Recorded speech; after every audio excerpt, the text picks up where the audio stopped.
지금 이제 여러분들이 읽으신 이 말씀은 우리를 참 불편하게 하는 말씀인 것 같습니다.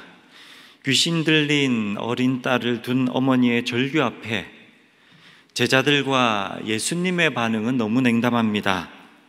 마태복음 15장 23절을 보면요, 조금 더 자세하게 나와 있는데요, 함께 봉독해 보겠습니다. 예수는 한 말씀도 대답하지 아니하시니 제자들이 와서 청하여 말하되 그 여자가 우리 뒤에서 소리를 지르오니 그를 보내소서. 예수님은 침묵하고 계시고 제자들은 시끄러우니 그만 가라 이야기하고 있습니다. 이 정도만 들어도 참 불편한데, 발 앞에 엎드려 간구하는 여자에게 예수님은 긴 침묵을 깨며 말씀하십니다. 오늘 읽으신 마가복음 7장 27절 말씀인데요, 한 번 더 봉독하겠습니다. 예수께서 이르시되 자녀로 먼저 배불리 먹게 할지니 자녀의 떡을 취하여 개들에게 던짐이 마땅치 아니하니라. 여자가 지금 밥을 달라고 한 것도 아닌데 마치 구걸하는 여인을 대하듯이 먹는 이야기와 개라는 단어를 사용하며 말씀하고 계십니다. 여인은 단지 딸을 고쳐달라고 한 것뿐인데 왜 이런 소리를 들어야 했을까요? 여자는 속상한 마음 접고 그냥 돌아가면 좋겠는데, 마가복음 7장 28절을 보면 같이 한 번 더 봉독해 보겠습니다.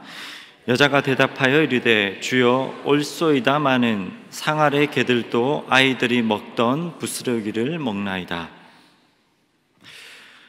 이런 이야기를 쏟아내며 힘을 다해 그 자리를 지키고 있습니다. 우리는 이 불편한 장면을 이해하기 위해서 마가복음 7장 초입으로 가야 합니다. 그곳에는 식탁이 차려져 있고요, 식탁이 차려진 곳에서 나온 이야기에 집중을 해보아야 합니다. 마가복음 7장 5절 말씀입니다. 함께 봉독하겠습니다. 이에 바리새인과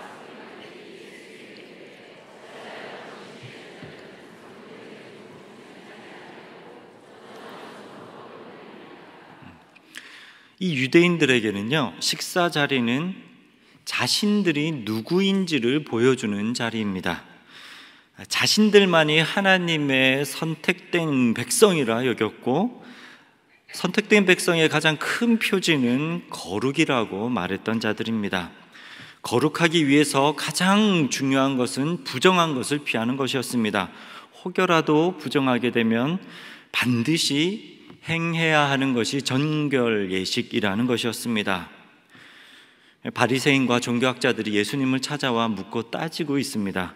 정결 예식에 따라 시장에서 돌아왔을 때는 손을 깨끗이 문질러 씻고 식탁에 앉아야 하는데 어째서 당신 예수님의 제자들은 규정을 우습게 알고 손을 씻지도 않고 식탁에 앉아 있습니까?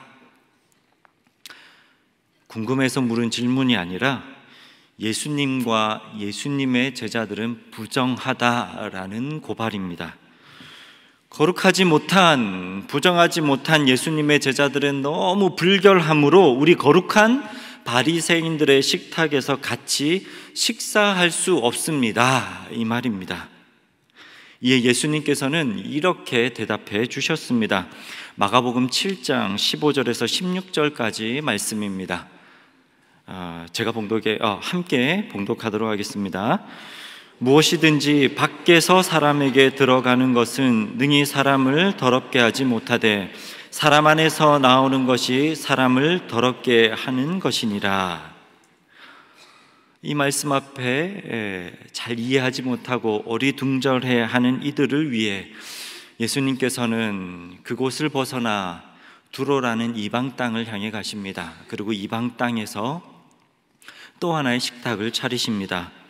수로보니게 여인이 엎드렸던 식탁입니다. 제게 누군가가 와서 어릴 적 좋았던 기억과 나빴던 기억을 묻는다면 저는 이 두 가지 기억 모두 다 밥과 관련해서 이야기를 해줄 것 같습니다. 목회를 하셨던 부친과 함께 어머님은 항상 신방을 다니셨었습니다. 그래서 학교가 마치고 집에 들어오면 아무도 없었습니다. 장롱을 열어 이불 속을 뒤지면 어머님이 이불 속에 묻어두었던 밥이 있었습니다. 마른 반찬과 온기가 조금 남은 혼자 먹는 밥은 제게 별로 유쾌하지 않은 기억으로 남아 있습니다. 그래서인지 저녁 노을이 사라지도록 뛰어놀 때면 온 동네가 밥 냄새로 덮였고 어머님의 목소리가 어김없이 들려왔던 때, 그때 집으로 달려가면 부모님과 형과 함께 앉아 먹던 식탁은 제게 행복했던 기억 중에 하나입니다. 모든 가족들 한자리에 둘러 앉아 같이 먹는 식사를 겸상한다라고 합니다. 반대로 저는 경상도에서 유년 시절을 보내며 제가 쉽게 볼 수 있었던 것은 친구 아버지들의 모습이었는데요. 친구 집을 찾아가면 아버지들이 늘 물었습니다. 짧게 밥 묻나? 무라 말씀을 하시고는 친구 아버지는 안방에서 혼자 상을 받으시고 친구 어머니는 부엌에서 드시고 친구와 저는 남은 반찬으로 또 다른 상을 차려 밥을 먹었던 기억이 있습니다. 이것을 별상이라고 합니다. 오늘을 살아가는 젊은이들에게는 익숙한 것이 겸상이 아니라 오히려 이 별상이 더 익숙합니다. 많은 인파 속에 묻혀서 홀로 출근을 하고 칸막이로 가려진 사무실에 앉아 홀로 일하고 홀로 먹고 저녁이 되어 돌아와 불을 켜고 TV를 켜고 밥상을 TV와 마주하며 겸상을 합니다. 내가 차린 상보다 더 화려한 먹는 방송으로 가득한 TV는 음식보다도 탐식을 갈구하게 만듭니다. 외로운 삶은 음식이 아닌 탐식을 만나 위로를 얻는 착각에 빠지게 만듭니다. 겸상한 것 같지만 별상하며 사는 인생들을 향해 세상은 새로운 상품을 만들어 이들을 정당화시켜주고 있습니다. 혹시 혼밥이라고 들어보셨습니까? 혼자 먹는 밥의 줄임말입니다. 칸막이로 막힌 혼자 먹는 식당이 유행을 하고 한쪽 방향만 바라보게 만든 혼자 마시는 카페가 생겨나고 또 혼자 먹는 술집, 사람들을 지독한 외로움으로 만들어가고 있습니다. 그러며 이 소비라는 문화는 우리 젊은이들을 그리고 이 땅을 살아가는 많은 사람들을 속이고 있습니다. 넌 혼자 있어도 괜찮아. 술이 있고 탐식이 있잖아. 이 말 앞에 속으며 위로를 얻는 것 같지만 더 지독하게 죽은 듯 살아가고 있습니다. 인간의 근원적 외로움의 문제는 상실에서 옵니다. 상실은 가지지 못했고 가질 수 없는 욕망에서 오는 것이 아니라 하나님과 마주했던 자리를 잃어버린 것을 상실이라고 합니다.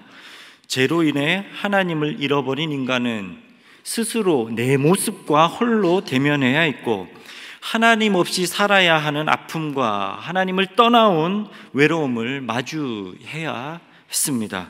하나님과 마주했던 겸상이 아니라 외로움과 두려움과 겸상하는 존재가 되어버렸습니다.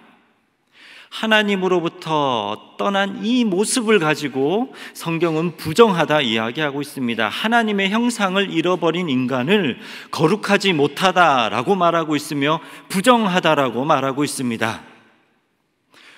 오늘 읽은 본문의 말씀에 부정한 여인이 등장하고 있습니다. 수로보니게 여인입니다. 이 여인은 이름도 없습니다.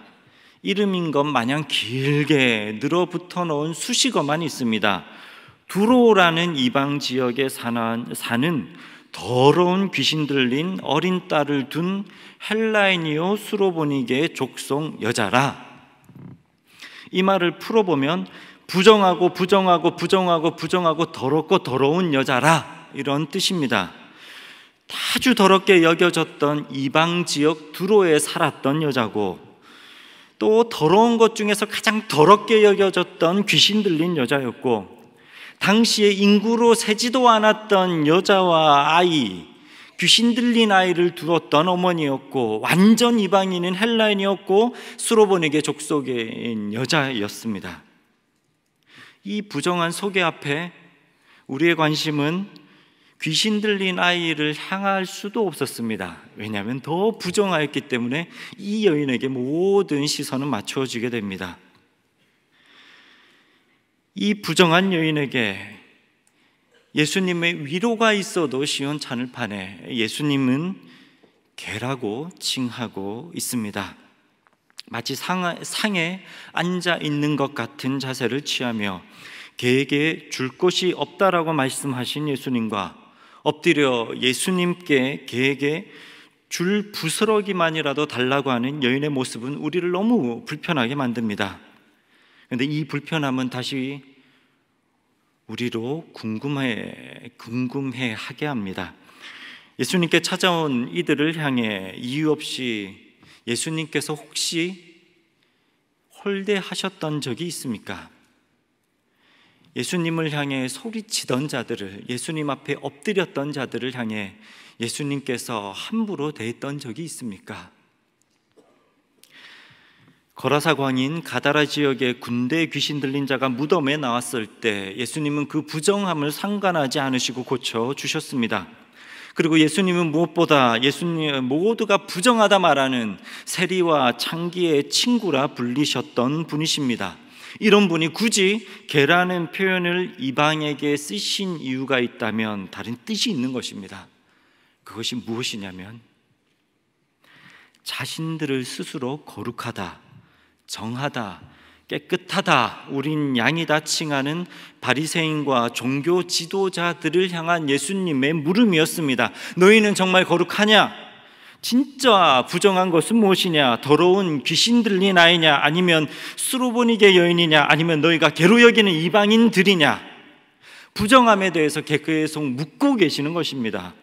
지독한 탐욕과 악독과 속임과 질투와 비방과 교만과 우매함에 사로잡힌 너희는 거룩하냐? 묻고 계신 것입니다.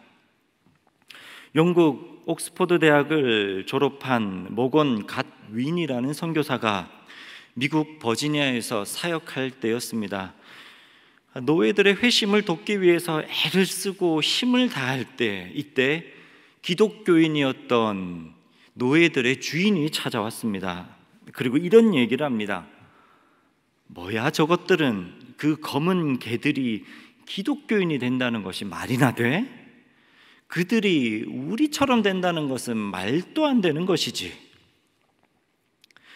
예수님은 이 세상에 그토록 오래도록 부정하게 여겨온 것들에 대해 아니라고 말씀하시며 진정한 정결에 대해 오늘 말씀을 통해서 가르치고 계십니다.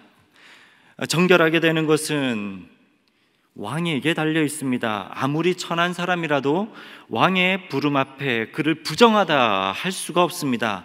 상을 마주하고 함께 식사한다는 것은 관계가 있다는 것을 의미합니다. 거지가 왕의 식탁에 앉을 수 있는 방법은 왕이 왕의 거지가 되었거나 아니라면 거지가 왕의 은혜를 입었을 때입니다. 왕이신 하나님이 우리를 초대해 주셨습니다.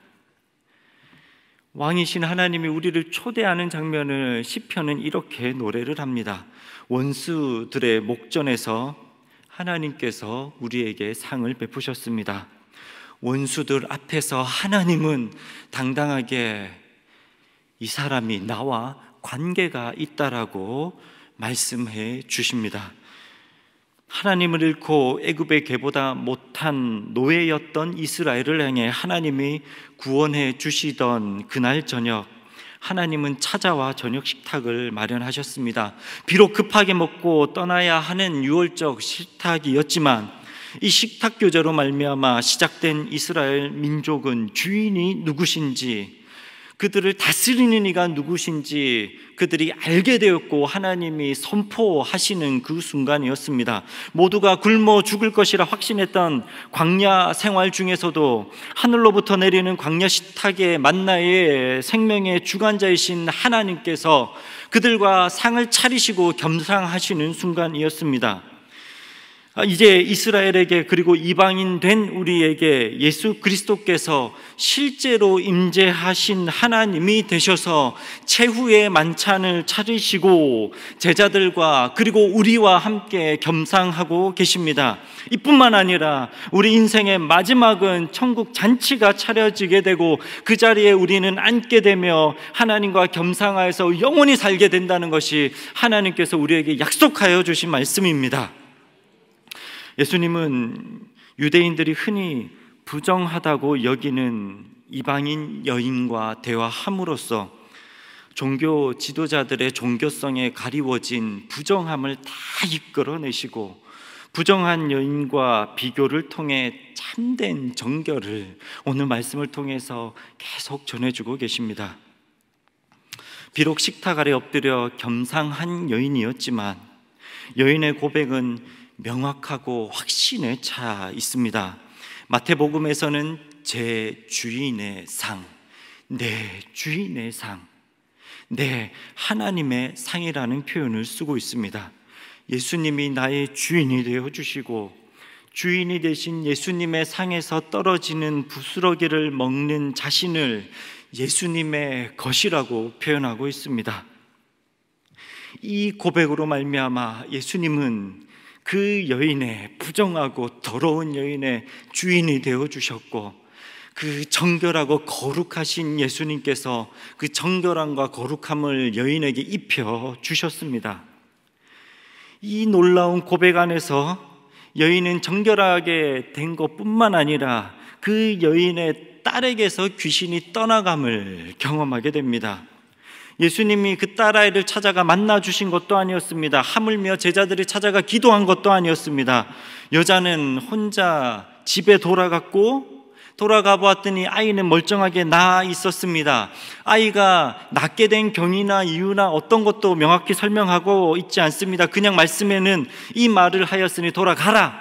돌아갔더니 아이는 나았습니다.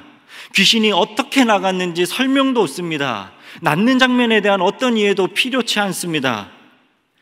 여기에서 필요했던 건 주인의 상 앞에 앉았던 여인과 예수님의 대화였습니다. 여인이 예수님을 주로 고백하는 그 순간에 신분의 변화가 일어나게 되었고 괴로 여겨졌던 이방인들은 괴로 여겨지고 상종치 아니하고 부정했던 여인은 종교적 어떤 제의가 아닌 한 고백으로 말미암아 하나님의 자녀가 예수님의 자녀가 예수님을 주인으로 모시고 살아가는 하나님의 백성이 되는 순간을 입게 되었습니다. 부정함이 정하게 되는 방법은 예수님이 닿아야 합니다. 이방인이었고 부정했던 우리 또한 구원받아 정하게 된 이유는 예수님이 우리를 찾아오셨기 때문입니다. 우리 삶에 하나님께서 베푸시는 상이 차려진 것도 예수님 그분으로 인해서입니다. 청년부에서 제자훈련을 시작하게 되면 과제를 내주게 됩니다. 그 중에서 독서 과제 중에 내 마음은 그리스도의 집이라는 책이 있습니다. 이 책에서는 하나님은 내 생각의 서재, 주방, 거실, 작업실, 오락실, 침실, 심지어 벽장까지 찾아오시는 장면들을 묘사해주고 있습니다. 제자훈련이 이와 같이 예수님께서 내 삶을 찾아오는 순간임을 알게 하기 위해서 이 책을 읽혀나가기 시작합니다. 책의 내용을 보면 이런 장면이 인상적입니다. 예수님이 닿는 곳마다 청소가 시작됩니다. 또 때로는 예수님과 같이 식사도 합니다. 내가 아끼던 부정했던 것들을 걷어내고 점점 정결한 것들로 정리되어 가기 시작합니다. 어느 순간에는 결국 벽장 깊숙한 곳까지 예수님께서 찾아와 정리해 주시고 내 모든 부분들을 깨끗하고 정결하게 만들어 주십니다.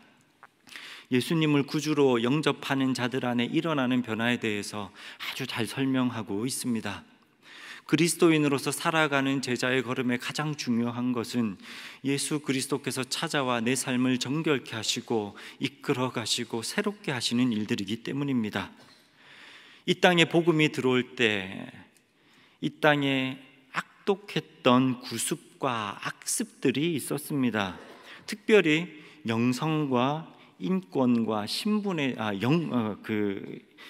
인권과 신분에 대한 부분들에 대해서는 지독했던 민족이 우리 민족들이었습니다. 대표적인 예가 백정입니다. 2조 500년 동안 가장 천대받았던 이가 백정입니다. 노비나 종보다 장녀보다 더 낮은 신분이 백정이었습니다. 다른 사람에게 항상 존댓말을 써야 했고 누구에게나 허리를 숙여 깊이 절해야 했던 이였습니다. 종들이나 어린 아이들에게도 낮춤말을 드려야 했습니다. 특히 백정에게도 자식이 있었는데요, 자녀들과 함께 있을 때 이런 대우를 받는 것은 아주 치욕스러운 수모였다라고 기록되어 있습니다. 백정은 천민계급이었던 종, 광대, 유랑학사, 접대부, 무당, 기생 중 가장 낮은 직업이었다라고 기록되어 있습니다. 사무엘 무호 선교사가 이 백정들을 찾아갔습니다. 천하고 부정한 백정들에게 찾아가 복음을 전하기 시작했습니다. 어색하죠, 이상하죠. 그들이 거부하기 시작했습니다. 1894년 백정 박씨가 장티푸스에 걸려 고통당하고 있을 때였습니다. 무호 선교사는 당시 고종의 시위였던 에비슨 의사를 찾아가 도움을 구하기 시작합니다. 에비슨 의사는 백정 박씨를 찾아가 그를 고치기 시작을 합니다. 백정 박씨는 이 엄청난 일 앞에서 그의 삶이 변하기 시작합니다. 근데 더 놀라웠던 것은 이 장면을 보고 있었던 이는 그의 아들 박서양이라는 사람이었습니다. 이 놀라운 복음의 현장 앞에 그는 결단을 하게 되고 또 에비슨 의사의 도움을 받아서 세브란스 의학 전문 학교에 입학을 하게 됩니다. 1908년 6월 제1회 졸업생 7인 중 한 사람으로 한국의 첫 의사가 되게 됩니다. 한국 사회에, 이 땅에 무너진 곳에 복음이 닿았을 때 우리 민족 가운데 생생하게 있었던 복음의 현장입니다. 지난 토요일부터 지난 주일 개막식으로 기독교 사회복지 엑스포 2016이 진행되고 있습니다. 소외되고 아픈 이웃들에게 따뜻하게 밥 한 공기를, 또 따뜻한 마음을, 따뜻한 손길을 내밀며 그들에게 다가왔던 날들을 돌아보고 또 다가갈 일들을 기억하는 시간들입니다. 그들에게 우리가 줄 수 있는 것이 물질이다라면 우리는 또 머물러 있고 우리는 또 어디선가는 그들과 별상을 하고 있는 자들일 것입니다. 그러나 그들에게 예수 그리스도의 이름으로 다가간다면, 소외되고 아픈 이웃들에게 그리스도의 이름으로 상을 차릴 수만 있다면, 그렇다면 그들에게 그리스도께서 정하고 거룩하다 말씀하여 주시는 놀라운 복음의 은혜가 닿을 것입니다. 부정한 것은 복음으로 거룩하게 됩니다. 거룩이란 종교성에서 나오는 것이 아니라 삶의 바닥 같은 현장에서 나옵니다. 우리가 예수님을 만나는 자리는 그리 근사하지 아니한 자리일 때가 많습니다. 근사한 식탁이 아닌, 때로는 식탁 저 아래에서 만나야 될 때가 있습니다. 또 때로는 소리 지르며 울고 달려와 무릎 꿇는 자리일 때일 수도 있습니다. 아주 낮은 곳에서 예수 그리스도를 배워야 할 때가 있습니다. 하지만 우리 예수님과 겸상할 수 있다면 됐습니다. 주인의 상에 참여한 자는 주인의 기쁨에 참여하게 될 것입니다. 오늘 이 밤에 수많은 기도 제목들을 안고 또 이 자리에 나오신 걸로 알고 있습니다. 어디에 소망을 두고 오셨습니까? 어디서 또 혼자 홀로 별상하듯 울며 그렇게 지내다 오셨습니까? 우리 하나님께서 상을 차리시고 여러분들과 마주하시며 먹이시며 입히시려 하시는데 어디서 울고 소리치고 계십니까? 오늘 이 밤에 여호와 하나님 앞에 엎드리십시오. 그리고 예수 그리스도의 그 능력을 의지하십시오. 그리고 우리 하나님 앞에서 그 놀라우신 비밀한 일들을 들으며 여호와 하나님께서 준비하신 기쁨의 소식들을 기대하며 돌아가셨으면 좋겠습니다. 이제 우리를 사로잡은 것은 세상의 어떠한 것도 아닌 예수 그리스도 그분만이 우리의 주인이시기 때문입니다. 기도하겠습니다.